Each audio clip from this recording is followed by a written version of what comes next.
For generations, Redmont County moved at the speed of rail. The Great Southern and Continental Railway had carried the county's cattle, its ore, and its people since the hard years after the Civil War.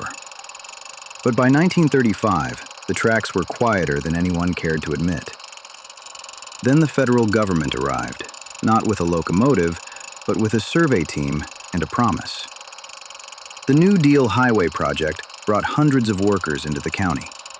CCC camps carved the roadbed through canyon terrain that had defeated every wagon road before it. WPA crews built the bridges, and when the asphalt was finally laid and the route number posted, Redmont County found itself connected to the American highway system for the first time. The effect was immediate. Within a year, a strip of businesses had grown along the highway's edge. A gas station, a motor court, a diner that never seemed to close. Land that had been worthless scrub the year before was suddenly worth platting into lots. The veterans came home in 1945 to find low-interest mortgages waiting for them. And they came to Redmont, to the new streets being cut just beyond the old town's edge, to build something the highway had made possible. The American dream, it turned out, needed a road to run on.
Hello, and welcome back to Redmont.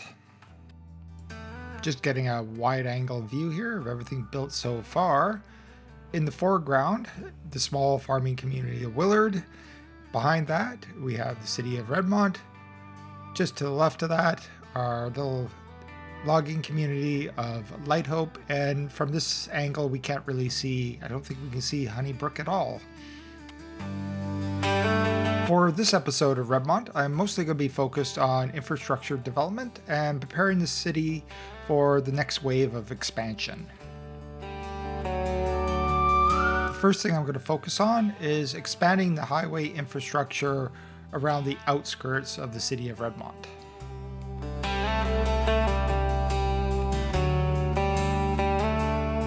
The highway traffic is starting to cause a lot of congestion in downtown Redmont, and before I expand the city anymore, I really need to start thinking about this and integrating a highway system that allows that outside traffic to just bypass the city of Redmont completely. So I'm going to be building a highway bypass on the west side of Redmont.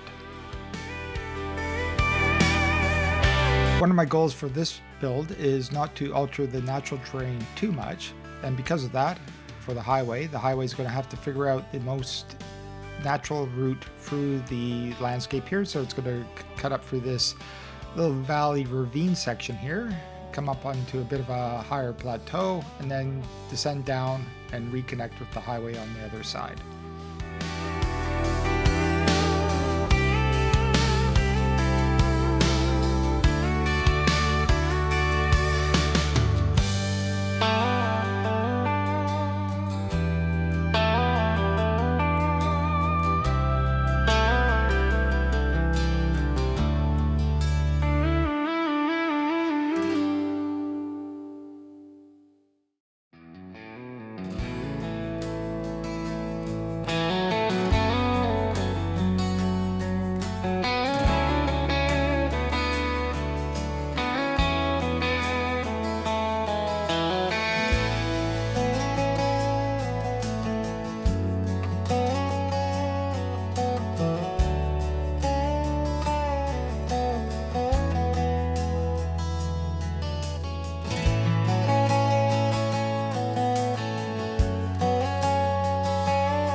I'm also trying to imagine what this highway system might have looked like during the 1930s, 1940s when it was first constructed. At that time, Redmont wasn't a particularly large city, so I don't need overly complicated road infrastructure right off the bat here. That will come in time, but for the initial build here, the road system is going to be fairly basic.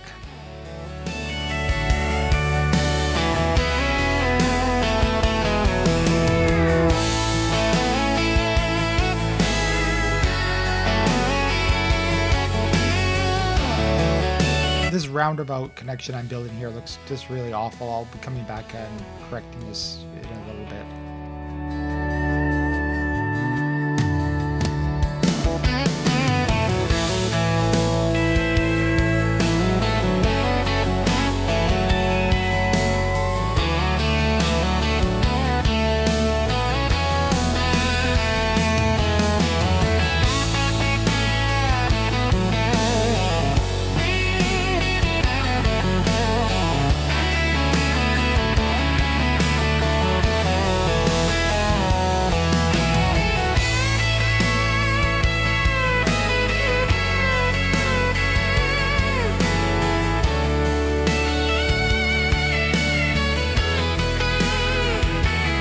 I forgot to lock down the tree growth of tree controller here, and these trees have just kind of grown up to the size is a bit too large here, so I'm just going to knock them down a little bit.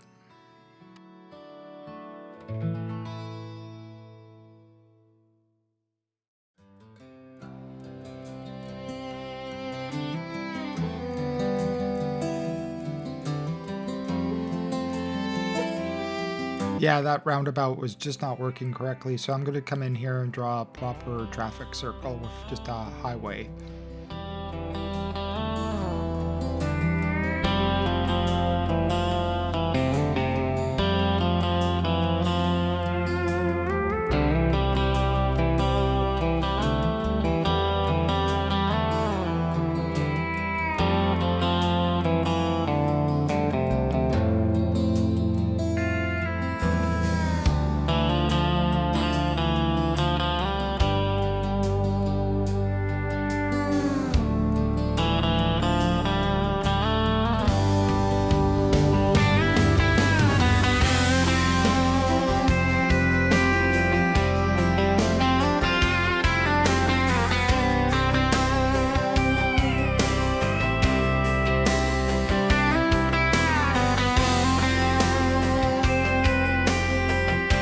The rest of our highway connections here are just going to be simple at-grade intersections.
And in the spirit of the highway construction projects that were taking place during the 1930s, I'm going to be creating a new outside connection.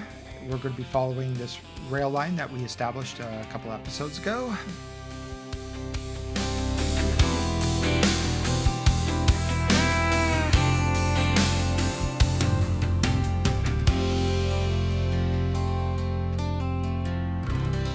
Redmont's also been experiencing a bit of a labor shortage with an unemployment rate of, I think it's like 0.5%. I need to rectify this, so we're going to be densifying a few neighborhoods down here. Going to be tearing out some of the low density residential and replacing it with some medium density. Without an adequate labor force, the city of Redmont can't really grow properly. I can't expand commercial or industrial areas, so we do need the extra labor.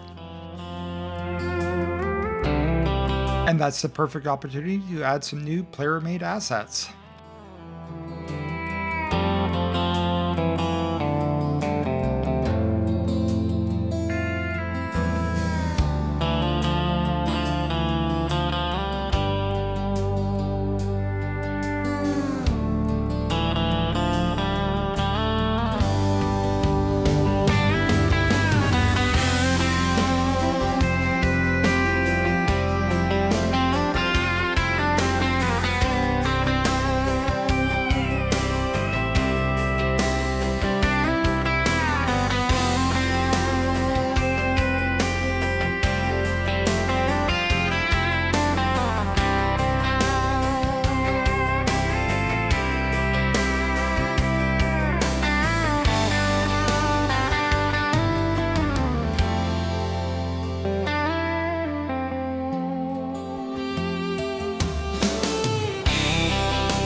I have this highway that skirts along the edge of East Redmont here, and I think it's time we downgrade this from a highway to a collector road so we can integrate it with the rest of the city.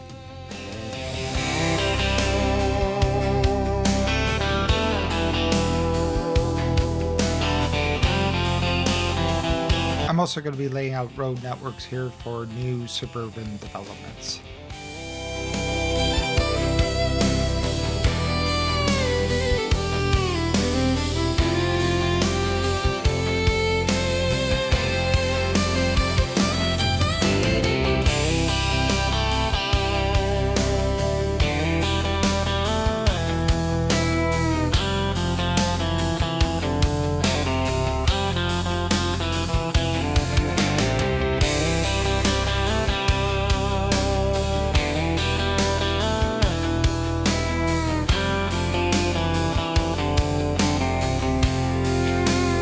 I am jumping a little bit ahead here.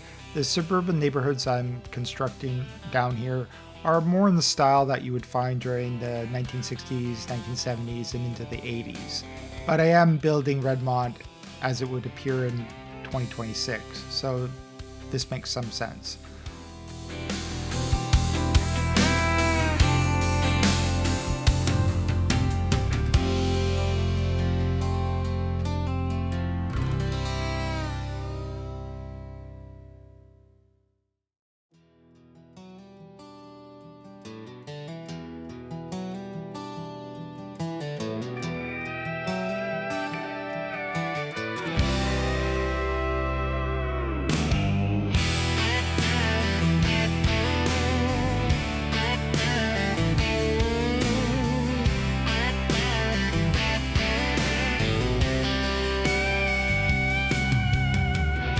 I am keeping the housing styles here really simple.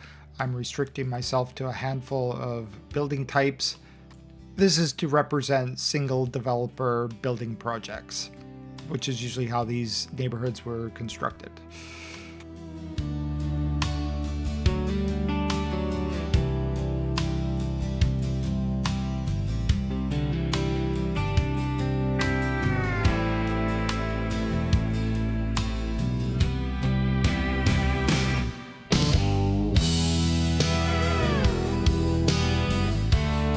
And I'll come back in here, remove it, just do some final adjustment to the houses, make sure everything is aligned properly, fill in the gaps, and I will come back later and detail this out properly.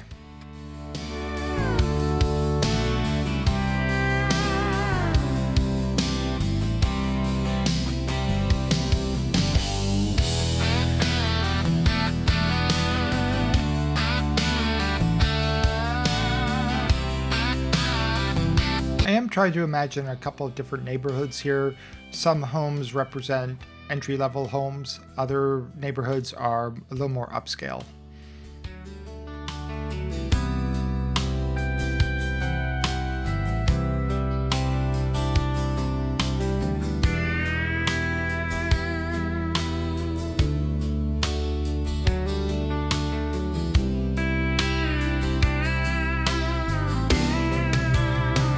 These neighborhoods are meant to be boring and repetitive, and of course they need a color scheme to match that.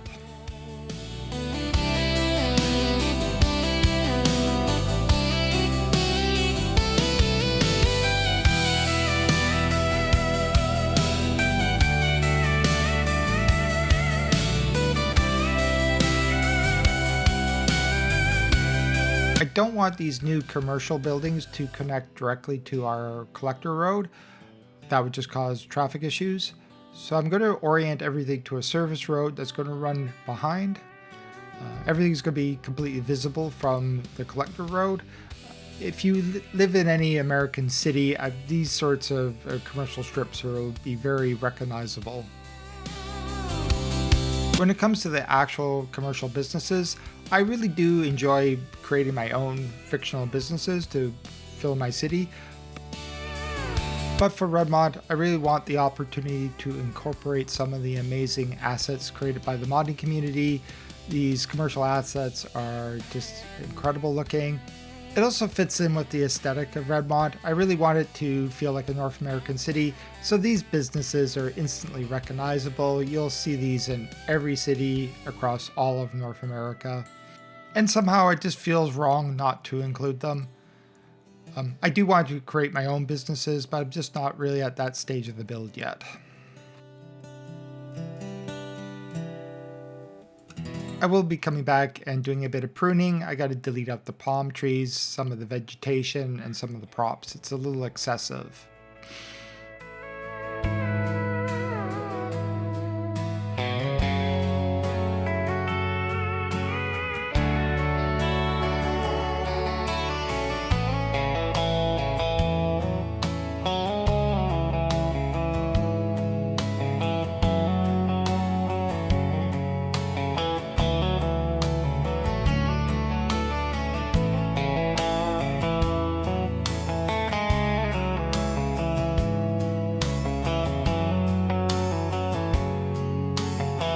I'm adding a little bit of density to the outskirts of town, a bit of visual height, but I don't want to get too crazy with it, at least not yet. We'll see how the city develops in the future.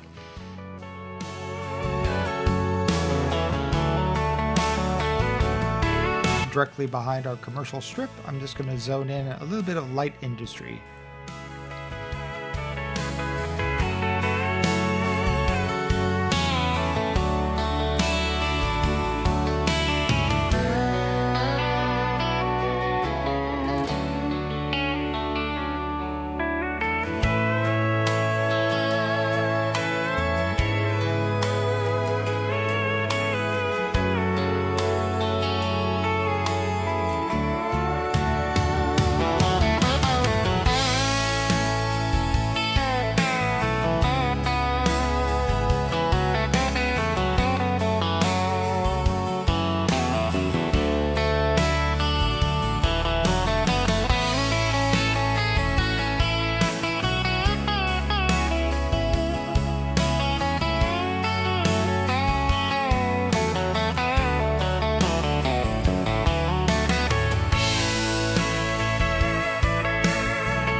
I also have all these interesting little nooks and crannies, and I thought it would be a good opportunity just to incorporate a little more residential housing in the back here.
This is starting to turn into a very busy intersection, and I have a bit of a dangerous turn here. So I'm just going to add a extra turning lane in here, make it a little easier for everybody.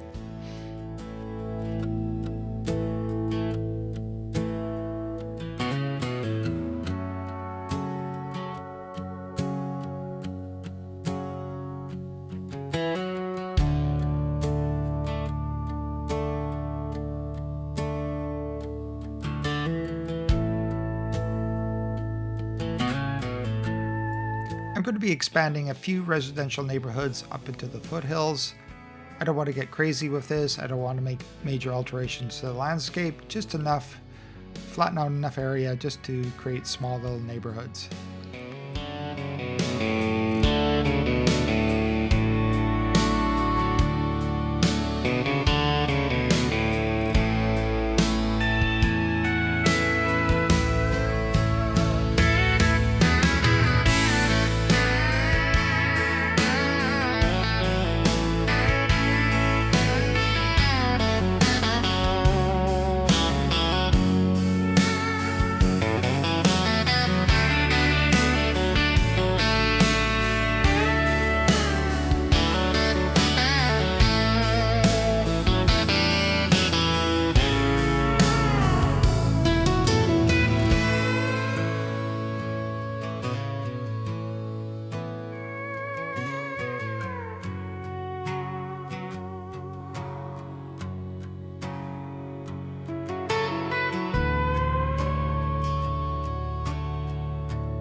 It felt like the time had come to finally remove the last remaining farm within the city limits of Redmont.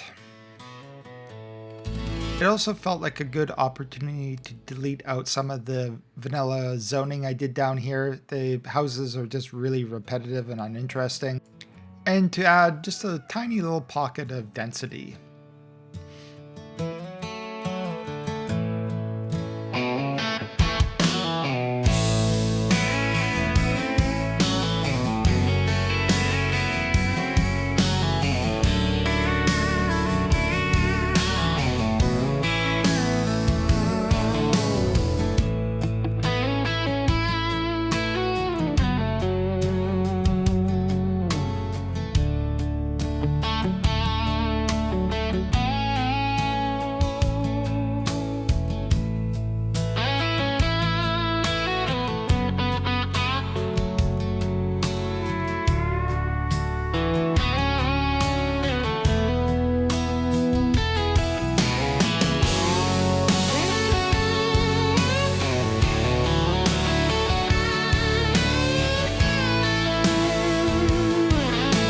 Okay, let's move on to some detailing. I wanted to turn this intersection into a bit of a feature and detail it in a way that felt appropriate for Western Colorado.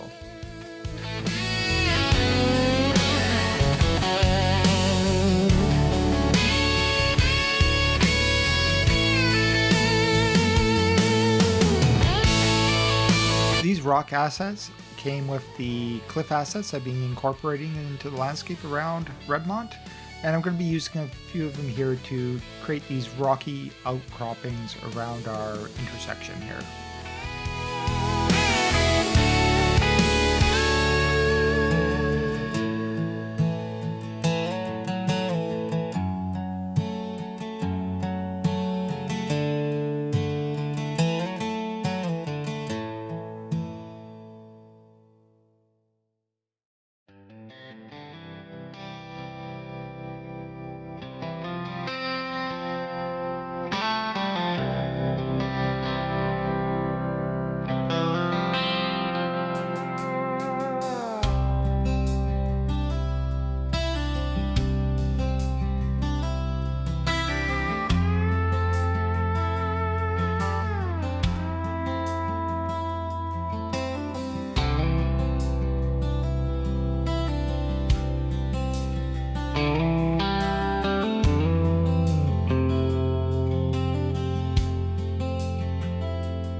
going to be layering up different surfaces here just to blend everything in together.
Planting trees to follow the terrain lines to help define the features in the landscape a little better, make them stand out a little more.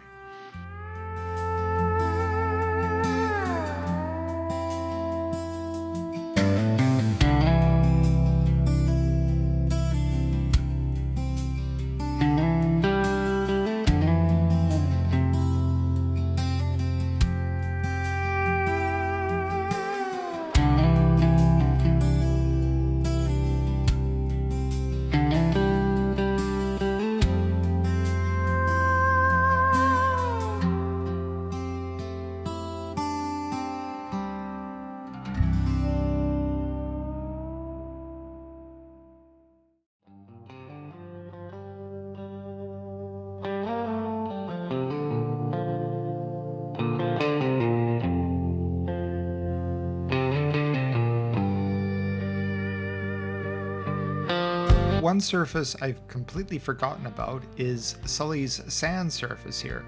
I've used this in the past and I've totally forgotten that in a pinch it works really well to define areas that look like dry grass. So there are thin, medium, and heavy sand surfaces, and I can use each one to define, various degrees of dried grass. The issue with these is they have a very hard edge to them. Sully does have like blending decals. I think my problem with them is they're just a little on the small side. I need decals that are a lot larger, so I might have to come in here and create my own. But I really like the effect. I just have to figure out a way to blend everything together a little better than what I have here.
this awkward industrial area that I built adjacent to downtown on the east bank of the river here.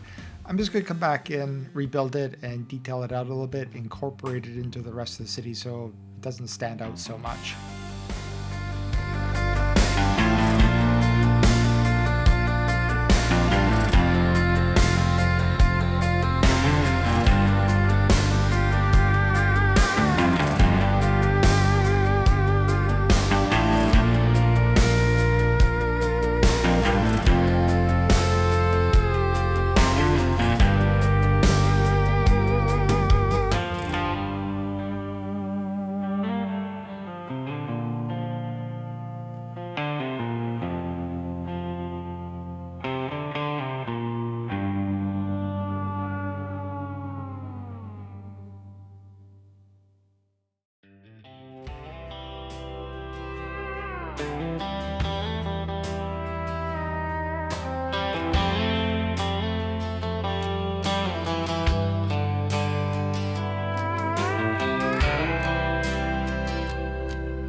I really like these player-made trailer props here. They're completely loaded up with machinery and equipment and goods and stuff. Much nicer than the empty ones.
added a bit of high-density residential to East Redmont here. It's just a couple blocks.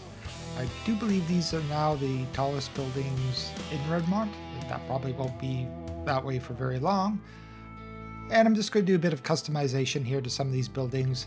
The bases, the yards in the back of some of these buildings don't really make a lot of sense in this urban setting. So I'm just going to splice in some commercial buildings here to make it feel a bit more appropriate for the part of town it's actually located in.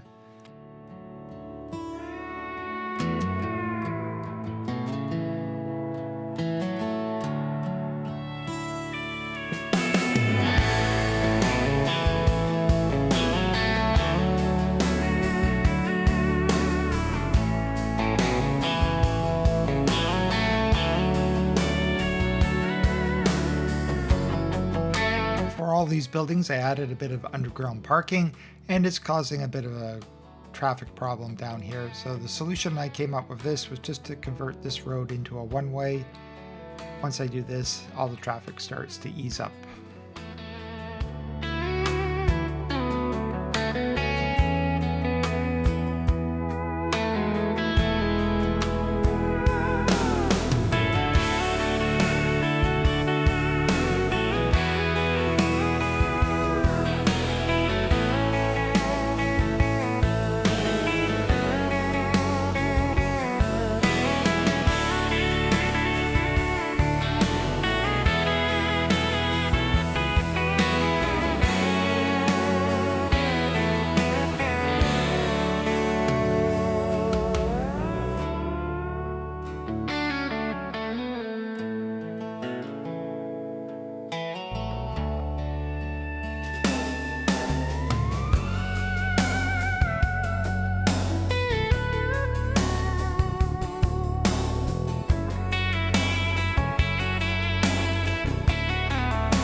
Going to spend a bit of time here integrating all these different parks into one park and blending into the rest of the neighborhood a little better than it is right now.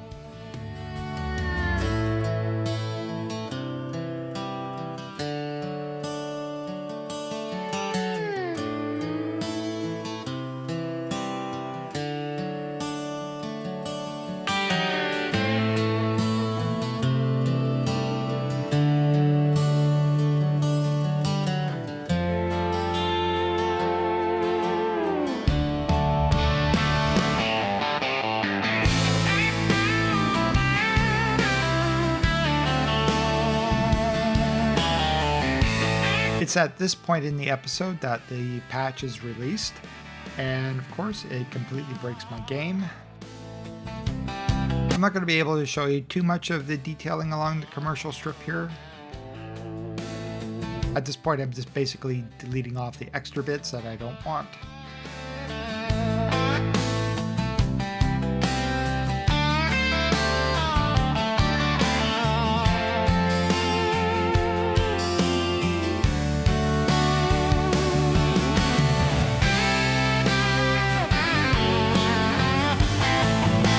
I'm just going to be expanding some of the parking lots here.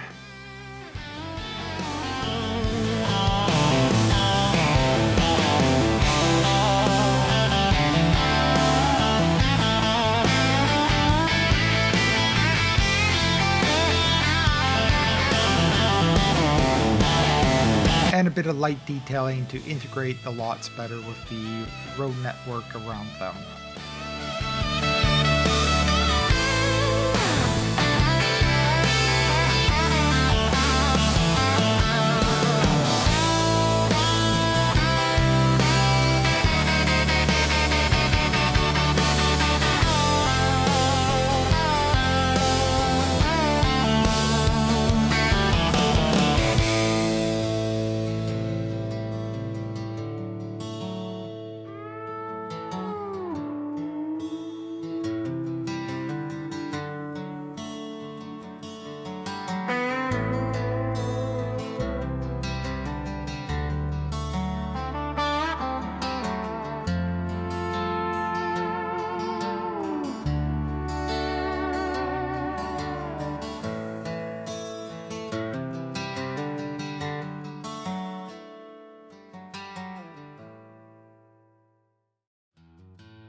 And the last thing I'm going to be doing is building just another little rock feature here at the entrance to the parking lot to the grocery store.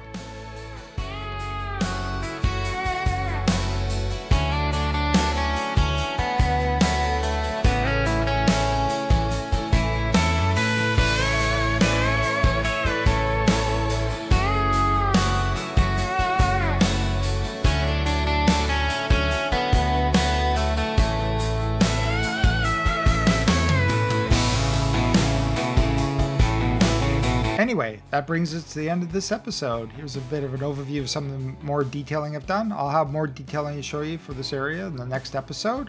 Also, we got a couple more small communities to build, a few more industries that need to be added. I'm looking forward to all of it.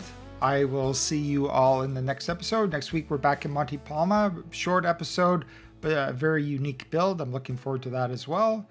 Anyways, everybody take care, and I will see you next time. Bye.